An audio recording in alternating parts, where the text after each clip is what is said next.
Alrighty everyone, welcome back. It is now March 11th of 2025, and given that the Meghan Markle series with Love Meghan is already considered a ratings disaster by Netflix, and of course by the general public, we already know that what they are actually seeing right now happening with this actual series is an utter disaster. It is leading to massive amounts of subscribers leaving their platform, a lot of customers ditching Netflix and going over to other streaming platforms.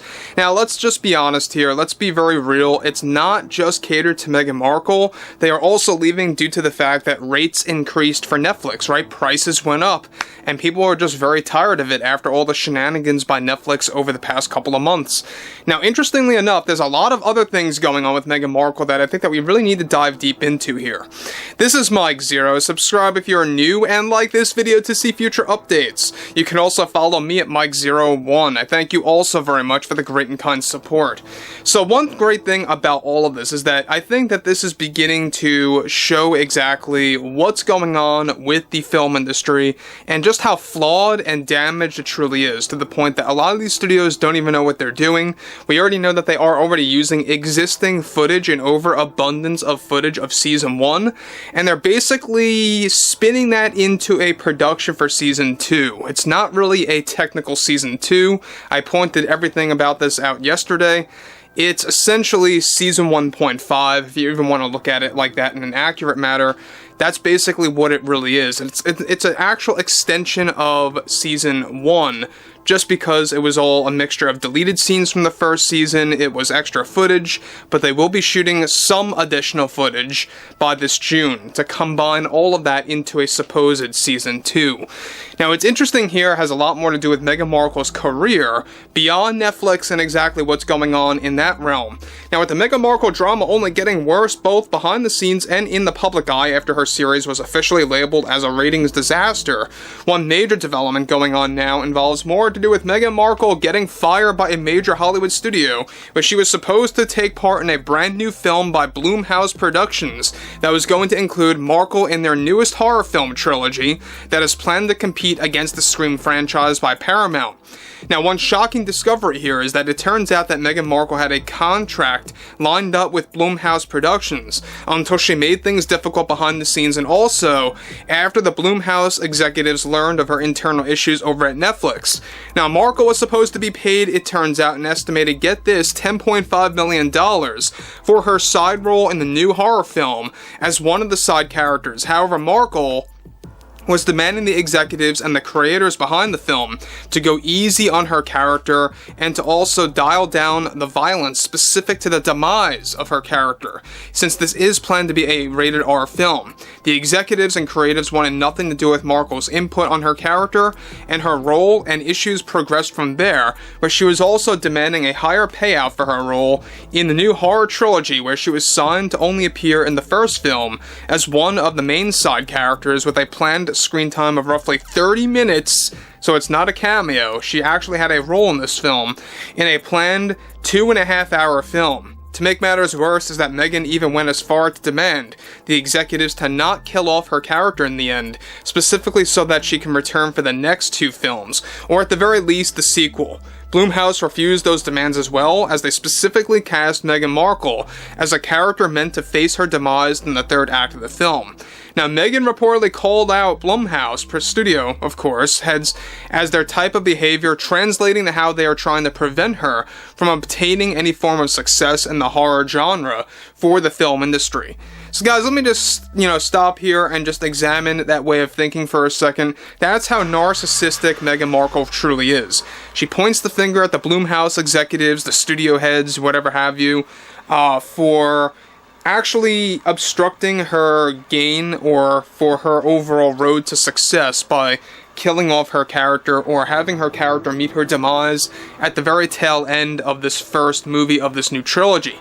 And that just goes to show you that Meghan Markle really truly is self-absorbed, narcissistic, greedy, whatever you want to say. I think those all fit the profile perfectly.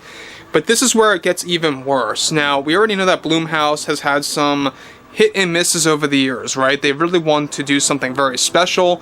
That's exactly why they're taking on the Scream franchise, which, by the way, Paramount wants to keep pumping those things out. They have Scream 7 coming out next year. They're going to plan to do another one after that if it does actually become a successful movie. So seemingly Blumhouse wants to go head-to-head with Paramount and do something in that light. Now, this is the exact moment, get this, in which they decided to boot Meghan Markle from this new project that is said to be a revolutionary horror project that will change the entire genre that will be announced by this June, with elements of cosmic horror in play. After she was fired from the role, she blamed the typical sexism and misogyny issues toward the executives. Not a big shocker there, right? This is just typical Meghan Markle. She always throws those overused words all the time. Sexism, misogyny, bigotry, discrimination, all of this nonsense just to play the victim card as if she is the victim, when in reality we all know who she truly is, an overly demanding, self-absorbed person, and that's who she really is at the end of the day. That's what she did over at Netflix, and now all of the other Hollywood studios that have contacts with Netflix are learning about all of the internal studio drama. This is not just catered to Netflix, it is spreading, because everything's connected like a spider web, right? All these studios have contacts with other studios, they know exactly what's going on here. But what's interesting about this too is that this is where it really gets heated up, is that she was best described as extremely difficult to work with, even before principal photography even started. This all happened in the midst of Markle attempting to expand her career beyond her contract with Netflix, as all of her backup plans are falling down like dominoes. Even commercial studios are shooting her down to do commercial work, essentially, for popular brands and or destinations. All connected to these studios are learning about how destructive her behavior truly is, and what it did to the leadership over at Netflix that led to a serious divide between the board of directors. Again, she's basically a studio wrecker, alright, if you really want to look at Meghan Markle in that light. We see what she did over at Netflix about how now you have like this 60-40 scenario happening over at the board of directors, where you have a good chunk of them that are all for Meghan Markle, and you have another good chunk of them that are really just, quite frankly, against Meghan Markle. They want nothing to do with her anymore. They are done. They want her out. And look, we already know about season 2, which technically is not a season 2, let's be real. They filmed everything all at once. They used an overabundance of footage that added up to a total of amount of 16 episodes if you add up all the time. And that is a mixture, like I said many weeks ago. They're basically contingency plan in case if they wanted to greenlight a season 2, if things did go their way. We know that Meghan Markle demanded them to uncancel season 2 when we talked about that, because the board wanted nothing to do with an addition to more Meghan Markle, but the other board of directors that do support her, got their way, it seems. Now, interestingly enough, again, this is where we already know that things are going downhill for Meghan Markle, and they are very fast. This is why she has no place to run anymore. She's really much catered to Netflix. We already know, when we talked about this very briefly, I think like a week and a half ago. You guys may have missed it, but she is trying to get some kind of a deal with the Walt Disney Company, and they, not so shockingly, are not having a big deal with that. They actually are welcoming her with open arms. And that's not big of a shocker by Bob Iger, the Disney CEO there, a very incompetent guy. Why I like to call him Bob Liger, he lies to the public, but overall, I would like to hear what you all have to say about this below in the comments, and if you guys did enjoy the content for today, make sure to drop a thumbs up on this video to support the channel, and I will catch you guys later.